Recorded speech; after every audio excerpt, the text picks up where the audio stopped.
बिस्मिल्लाहिर्रहमानिर्रहीम अस्सलाम वालेकुम। Welcome to informational institute. आज हम देखेंगे MTH 631 का लेक्चर नंबर 38 जो कि टॉपिक 133 से स्टार्ट हो रहा है। यहाँ पे सबसे पहले हमारे पास एक थ्योरम है जिसमें क्या गिवन है कि हम सपोज कर रहे हैं हमारे पास F1 F2 up to Fn बहुत सारे फंक्शंस हैं और वो तमाम के तमाम एक closed open interval A B पे लोकली इंटीग्रेबल हैं। ठीक है, जो वो लोकली इंटीग्रेबल फंक्शन है तो वो हमारे पास कन्वर्ज उनका जो इंटीग्रल है वो हमारे पास कन्वर्ज कर रहा है।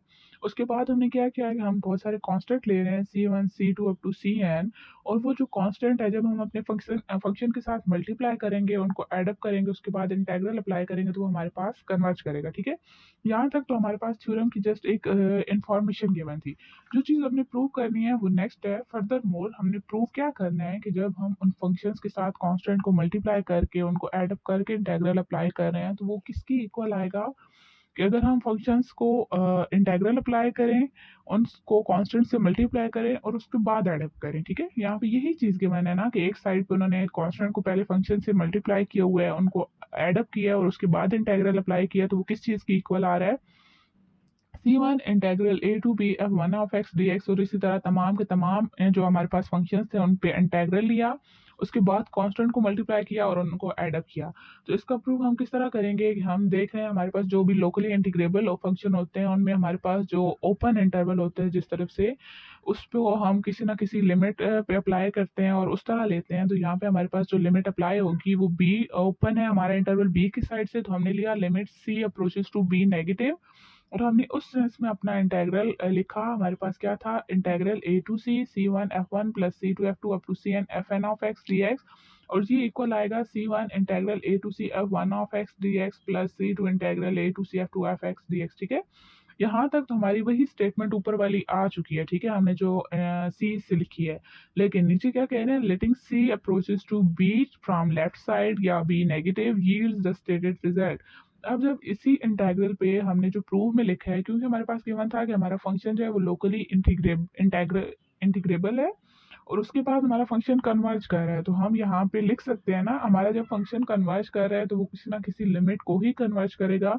तो जब हम इस पे लिमिट अप्लाई करेंगे तो हमारे लेफ्ट साइड और राइट साइड दोनों इक्वल हो जाएंगे। ठीक है, इसके बाद हमारे पास जो थ्योरम है उसमें हम जो फंक्शन ले रहे हैं वो नॉन नेगेटिव है और लोकली इंटीग्रेबल है closed open interval A B पे। नॉन नेगेटिव मतलब फंक्शन का यही है कि हमारे पास फंक्शन 0 से ग्रेटर है, उसमें नेगेटिव वैल्यूज नहीं है। Then integral a to b f of dx converges if the function f of x is equal to integral a to x f of t dt is bounded। हमारा function converge कब करेगा? जब हमारा function जो है वो bonded होगा। और इसके ऑपोजिट क्या है हमारे पास कि हमारा इंटीग्रल इक्वल टू इन्फिनिटी यानी डाइवर्ज करेगा इफ इट इज नॉट। अगर हमारा फंक्शन बाउंडेड नहीं है तो वो डाइवर्ज करेगा। और हमारे पास अगर कोई ऐसा फंक्शन हो जो नॉन नेगेटिव है और लोकली इंटीग्रेबल है, तो अगर हमारे पास वो बाउंडेड है तो वो कन्वर्ज करेगा। These are the only possibilities. And हमारा जो फंक्शन कन्वर्ज करेगा वो किस फंक्शन की सुप्रीमम को कन्वर्ज करेगा। ठीक है, इसका प्रूफ हमने किस तरह लिया? हमारे पास जो फंक्शन था हमने वो लिया। अब हम जानते हैं कि हमारा फंक्शन जो है वो नॉन नेगेटिव है, तो हमारा जो interval closed open interval A B है उस पर नॉन डिक्रीजिंग है। रिकॉल हम कर रहे हैं, हमने जो ऑलरेडी ये कंडीशंस पढ़ी हुई हैं कि अगर हमारा फंक्शन मोनोटोनिक है तो अल्फा हम लेते हैं उसकी फंक्शन की इन्फिमम वैल्यू और बीटा हम लेते हैं सुप्रीमम वैल्यू। और जब हमारे पास फंक्शन नॉन डिक्रीजिंग हो तो हम जो ए वाला पॉइंट होता है इंटरवल हमारे पास ए बी का, उसको हम जाहिर सी बात है राइट साइड से अप्रोच कर रहे होते हैं तो वो इक्वल टू आता है अल्फा के। और जब हम उसको लेफ्ट साइड से अप्रोच कर रहे होते हैं तो वो हमारे पास आता है बीटा की इक्वल। ठीक है, यहाँ पे देखें F of A plus is equal to alpha and F of B negative is equal to beta. तो आप अब इस थ्योरम में जाके देखें हमारे पास जो इंटरवल है closed open interval A to B वो बी की साइड से हमारे पास ओपन है।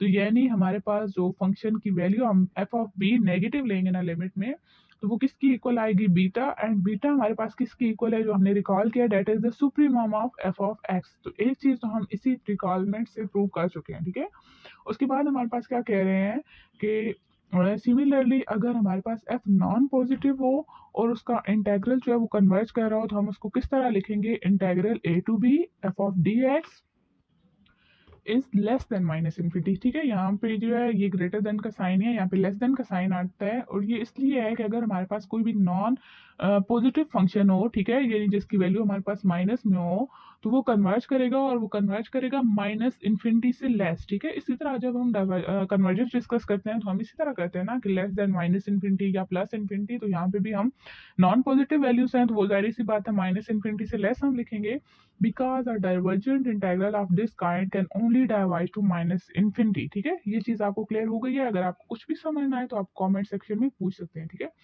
नेक्स्ट पॉइंट हमारे पास क्या है कि these convention do not apply to improper integral of the function that assume both positive and negative values. अभी हमने जो थ्योरम डिस्कस किया उसमें हमने स्पेसिफिकली बात किया है कि हमारा फंक्शन जो है वो नॉन पॉजिटिव हो एंड नॉन नेगेटिव हो। तो हम इस थ्योरम को ऐसे फंक्शंस पे अप्लाई नहीं कर सकते जो कि पॉजिटिव वैल्यू भी ले रहा हो और नेगेटिव भी, ठीक है। तो ये हमारे पास जो नेक्स्ट पॉइंट है इसमें यही चीज गिवन थी। नेक्स्ट हमारे पास जो टॉपिक है that is the comparison test.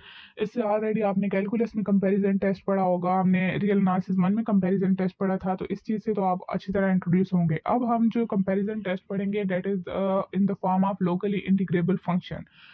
Same वैसे का वैसे, जस्ट हम जो चेंज ले रहे हैं, हम ये कह रहे हैं कि हमारा जो फंक्शन एफ और जी है वो क्या है, लोकली इंटीग्रेबल फंक्शन है close open interval A B पे।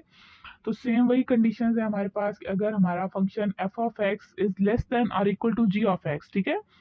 अच्छा, जीरो इज लेस देन, दोनों हमारे पास जो फंक्शन है डेट इज ग्रेटर देन और इक्वल टू जीरो, वो नेगेटिव नहीं है। तो ये चीज आपने कंडीशन याद रखनी है कि हमारा जो एफ ऑफ एक्स है वो लेस देन है या इक्वल टू है जी ऑफ एक्स के। अब एफ ऑफ एक्स हमारा छोटा फंक्शन है या स्मॉलर फंक्शन है और जी ऑफ एक्स हमारा ग्रेटर फंक्शन है। हमारी इसके पॉइंट्स में क्या है कि अगर हमारे पास जो स्मॉलर फंक्शन है वो कन्वर्ज तब करेगा जब ग्रेटर फंक्शन हमारे पास कन्वर्ज करेगा, ठीक है। Integral F of X D X is converges if G of X converges. तो अगर हमारे पास लार्जर फंक्शन कन्वर्ज कर रहा है तभी हमारे पास स्मॉलर फंक्शन कन्वर्ज करेगा, और जब हमारे पास जो स्मॉलर फंक्शन है वो डाइवर्ज कर रहा हो तो हम ये कहेंगे कि हमारा जो ग्रेटर फंक्शन है वो भी डाइवर्ज करेगा। इसका प्रूफ हमारे पास क्या है, प्रूफ में हमने कंडीशंस ले ली कि हमारा जो फंक्शन एफ ऑफ एक्स है डेट इज लेस देन और equal to ji of X, और दोनों हमारे फंक्शन जो है वो जीरो से ग्रेटर है। अब हमने यहाँ पे क्या अप्लाई किया, हमने जो पिछले प्रूफ में लिया था, क्योंकि हमारे पास जो दोनों फंक्शन थे that is the non negative function, तो हम जो पिछला अभी थ्योरम हमने डिस्कस किया था वो हम अप्लाई कर सकते हैं। तो हमारे पास वहाँ पे जो एफ ऑफ एक्स होता था वो क्या होता था, a to x f of t d t. तो हमने वहीं से अपने फंक्शंस को उस फॉर्म में लिखा, a to x f of t d t is less than और equal to a to x g of t d t, ठीक है। यहाँ पे हमने एफ फंक्शन और जी फंक्शन उसी फॉर्म में लिखा जो अभी हमने थ्योरम डिस्कस किया है। और अब उस थ्योरम में हमने कहा था कि हमारा एफ ऑफ एक्स जो है वो कन्वर्ज कर रहा है और वो कन्वर्ज कर रहा है सुप्रीमम को, ठीक है। तो हम वहां से लिख सकते हैं कि जो एफ ऑफ टी वाला फंक्शन है वो सुप्रीमम को कन्वर्ज कर रहा है, या उसकी जो वैल्यूज है that is the supremum of x is lying between A and B. अब हमारे पास जब स्मॉलर फंक्शन का सुप्रीमम आ रहा है, अब जी ऑफ एक्स वाला जो जी या टी वाला फंक्शन है वो तो एफ ऑफ टी से ग्रेटर है, जो उसका सुप्रीमम होगा वो इसी सुप्रीमम से ग्रेटर होगा। तो हमने क्या लिखा, supremum of F of t is less than और equal to supremum of g of t. क्यों? क्योंकि हमारा फंक्शन एफ ऑफ टी जो था वो लेस देन था जी ऑफ टी से। अब यहाँ पे आप देखिए, अगर हमारे पास जो है जी ऑफ टी कन्वर्ज कर रहा है तो इससे यही है कि हमारा जो एफ ऑफ टी है वो तो ऑलरेडी हमने कन्वर्जेस लिया है, तो हमारे पास जो एफ जी ऑफ टी है वो कन्वर्ज कर रहा है, तो इसका मतलब यही है कि एफ ऑफ टी भी कन्वर्ज कर रहा है। लेकिन अब हमारे पास जो पॉइंट टू था जिसमें डाइवर्जेंस था इक्वल टू इन्फिनिटी वाला केस, उसको हम प्रूव करेंगे बाय कॉन्ट्राडिक्शन। और वो किस तरह कर रहे हैं कि आप देखें, जिस तरह हमने लिया कि हमारे पास जी ऑफ एक्स हमने सुप्रीमम लिया और हमने कहा जी ऑफ टी कन्वर्ज कर रहा है तो हमारे पास एफ ऑफ टी तो कन्वर्ज करेगा। उसी तरह जब हम इसको कॉन्ट्राडिक्ट करें तो हम कॉन्ट्राडिक्शन में इसी तरह ले सकते हैं ना कि अगर हमारे पास एफ ऑफ एक्स डाइवर्ज कर रहा है तो इसका मतलब यही है कि हमारा जो जी ऑफ एक्स वाला फंक्शन है वो भी डाइवर्ज करेगा। तो यहाँ से हमारा ये थ्योरम है जो प्रूव हो गया। यहाँ पे हम अपने लेक्चर को एंड करते हैं। अगर आपको लेक्चर की समझ आ गया है तो चैनल को सब्सक्राइब कर दें, वीडियो को ज़्यादा से ज़्यादा शेयर कर दें। कुछ भी समझ नहीं आया तो आप कमेंट सेक्शन में पूछ सकते हैं। बहुत शुक्रिया, अल्लाह हाफ़िज़।